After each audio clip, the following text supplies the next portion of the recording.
하늘에 계신 우리 아버지, 아버지의 이름을 거룩하게 하시며 아버지의 나라가 오게 하시며 아버지의 뜻이 하늘에서와 같이 땅에서도 이루어지게 하소서. 오늘 우리에게 일용할 양식을 주시고 우리가 우리에게 잘못한 사람을 용서하여 준 것 같이 우리 죄를 용서하여 주시고 우리를 시험에 빠지지 않게 하시고 악에서 구하소서. 나라와 권능과 영광이 영원히 아버지의 것입니다. 아멘.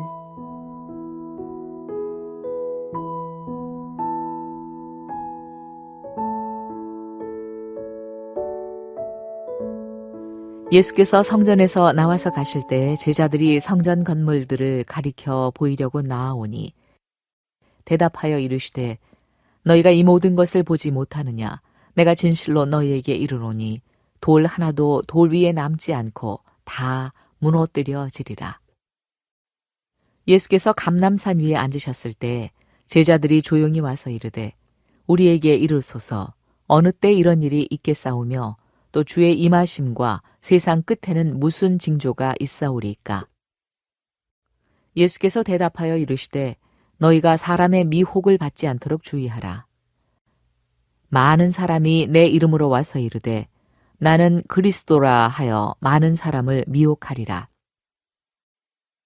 난리와 난리 소문을 듣겠으나 너희는 삼가 두려워하지 말라. 이런 일이 있어야 하되 아직 끝은 아니니라. 민족이 민족을, 나라가 나라를 대적하여 일어나겠고 곳곳에 기근과 지진이 있으리니 이 모든 것은 재난의 시작이니라. 그때 사람들이 너희를 환난에 넘겨주겠으며 너희를 죽이리니 너희가 내 이름 때문에 모든 민족에게 미움을 받으리라. 그때 많은 사람이 실족하게 되어 서로 잡아주고 서로 미워하겠으며 거짓 선지자가 많이 일어나 많은 사람을 미혹하겠으며 불법이 성함으로 많은 사람의 사랑이 식어지리라. 그러나 끝까지 견디는 자는 구원을 얻으리라. 이 천국 복음이 모든 민족에게 증언되기 위하여 온 세상에 전파되리니 그제야 끝이 오리라.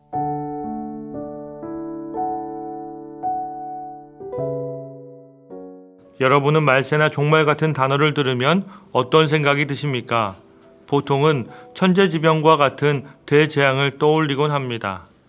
그리고 교회에서 전도할 때에도 많이 사용하는 단어이기도 하지요.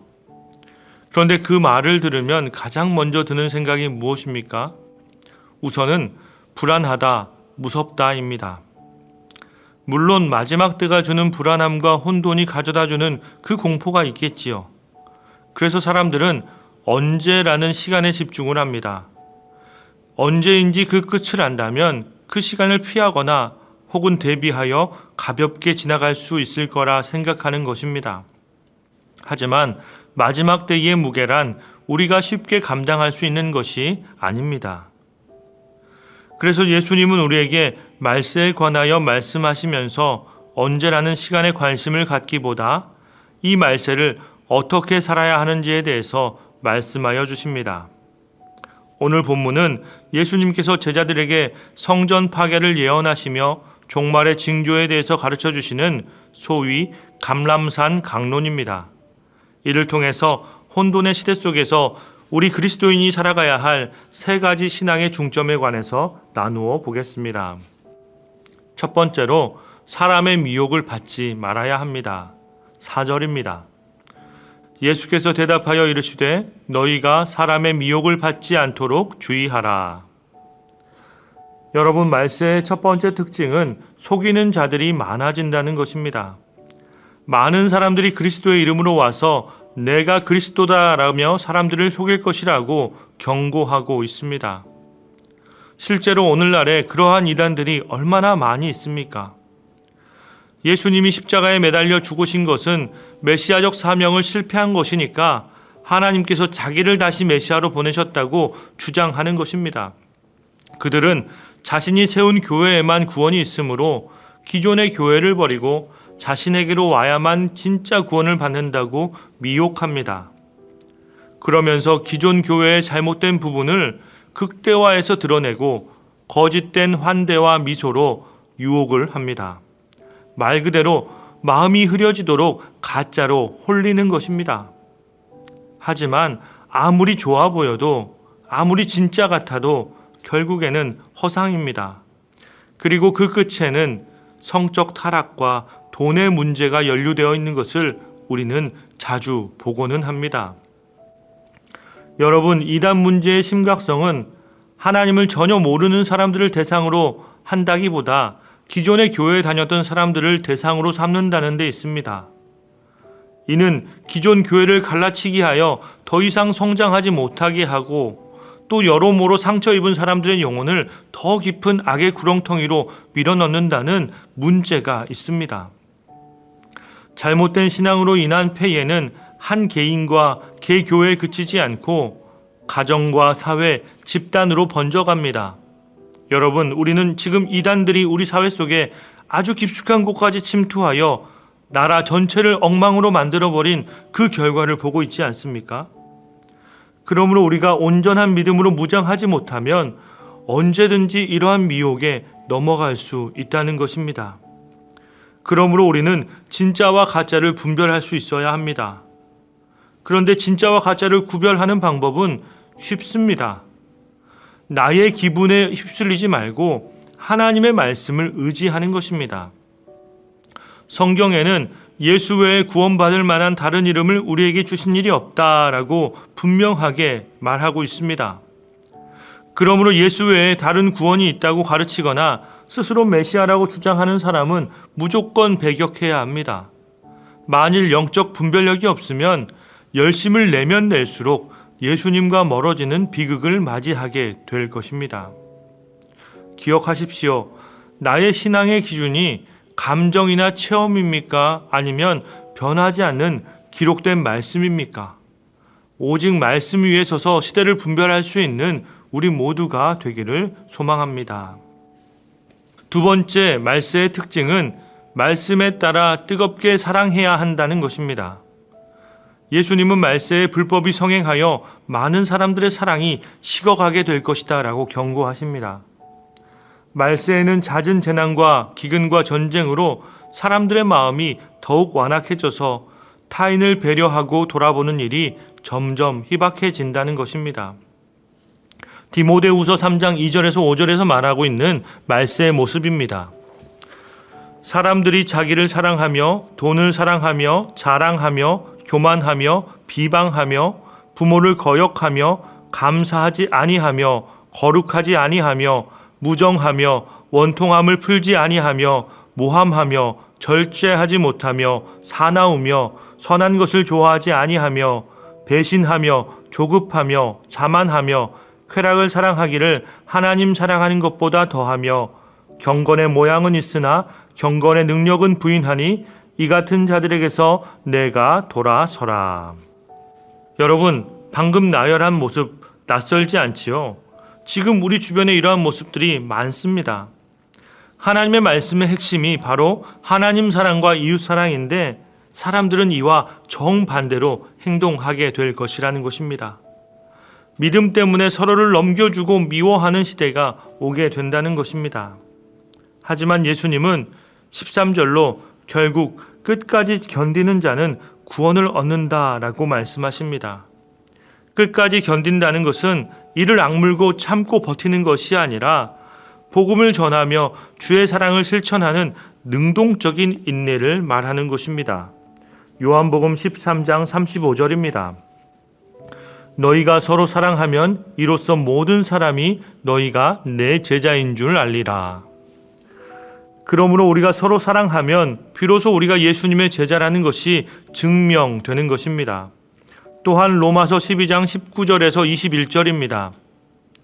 내 사랑하는 자들아 너희가 친히 원수를 갚지 말고 하나님의 진노하심에 맡기라. 기록되었으되 원수 갚는 것이 내게 있으니 내가 갚으리라고 주께서 말씀하시니라. 내 원수가 줄이거든 먹이고 목마르거든 마시게 하라. 그리함으로 내가 숯불을 그 머리에 쌓아 놓으리라. 악에게 지지 말고 선으로 악을 이기라. 사랑하는 여러분, 선으로 악을 이기십시오. 마지막 때가 가까울수록 사랑이 식어가는 세상 사람들과 구별되어 하나님의 사랑으로 서로 뜨겁게 사랑하는 사랑 공동체가 될 수 있기를 간절히 소망합니다. 마지막으로 마지막 때에 복음의 증거의 사명을 우리는 잘 감당해야 합니다. 예수님께서 부활 후 승천하시면서 제자들에게 마지막으로 부탁하신 것이 온 천하를 다니며 모든 민족에게 복음을 전하라는 것이었습니다. 이 사명은 하나님을 믿는 사람들이라면 마땅히 해야 될 예수님을 맞이하는 준비입니다. 우리 14절입니다. 이 천국 복음이 모든 민족에게 증언되기 위하여 온 세상에 전파되리니 그제야 끝이 오리라. 예수님께서는 모든 민족에게 복음이 전파된 후에야 재림하시겠다라고 말씀하셨습니다. 이를 위해 많은 교회들과 선교사들이 열심히 노력하여 지금 거의 모든 곳에 복음이 전파되었습니다. 이제 재림이 가까운 것은 사실입니다. 하지만 이를 일반 회사에서 영업실적 달성하듯이 100% 성과를 위해 끝장 보는 것처럼 해서는 안 된다는 것입니다. 100% 복음 전파라는 성과를 수치적 결과로 달성하기에는 무리가 있습니다. 여전히 아직 우리의 발길이 닿지 않는 그러한 미전도 종족들이 있고 지금도 수많은 생명들이 태어나고 죽어갑니다. 그들에게까지 온전히 복음이 전해지도록 수치적으로 100%를 맞추는 것은 사실상 불가능한 일입니다. 그러니 이 100%라고 하는 수치에 너무 집착하지 말라는 것입니다. 즉 세상의 끝에 관심을 가질 것이 아니라 주님이 오실 때까지 최선을 다해서 마지막 한 영혼에게까지 복음을 전하기 위해 힘써야 한다는 것입니다. 그 끝이 저 멀리에 있는 오지일 수도 있지만 지금 내 옆에 있는 가장 가까운 이웃일 수도 있습니다. 주님이 오실 때까지 최선을 다해 많은 사람을 옳은 대로 돌아오게 한 자는 별과 같이 빛나게 하신다는 그 약속의 상이 우리 가운데에 기다리고 있는 줄 믿으시기를 바랍니다. 그러므로 오늘 하루도 최선을 다해서 복음을 증거하고 하나님을 전파하는 그러한 삶을 사시기를 바랍니다. 기도하겠습니다. 사랑과 은혜가 풍성하신 하나님, 이 새벽에도 저희를 깨워 주님의 말씀 앞에 서게 하시니 감사합니다.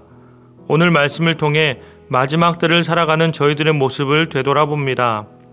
세상은 난리와 소문으로 요동치고 사람들의 사랑은 식어만 가며 수많은 미혹이 저희를 흔드는 혼란한 시대 속에 살고 있습니다. 주님 간구하오니 저희에게 영적 분별력을 더하여 주옵소서. 거짓된 가치관과 달콤한 유혹에 마음을 빼앗기지 않게 하시고 오직 변하지 않는 진리의 말씀 위에 저희의 신앙을 굳건히 세우게 하옵소서. 환경과 형편에 일희일비하지 않고 역사의 주관자 되시는 하나님만을 신뢰하며 주님이 주시는 참된 평안을 누리는 하루가 되게 하옵소서. 무엇보다도 우리 안에 사랑이 식어지지 않게 하옵소서. 미움과 불법이 성한 이 시대 속에서 오히려 주님의 긍휼과 사랑을 흘려보내는 통로가 되기를 원합니다. 끝까지 인내하며 천국 복음의 증인으로 살아가는 저희 모두가 되게 하여 주옵소서. 오늘 하루의 삶을 온전히 주님의 손에 의탁드리오며 우리를 구원하신 예수님의 이름으로 기도하옵나이다. 아멘. 계속해서 각자의 기도 제목을 가지고 나아가시기 바랍니다.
니다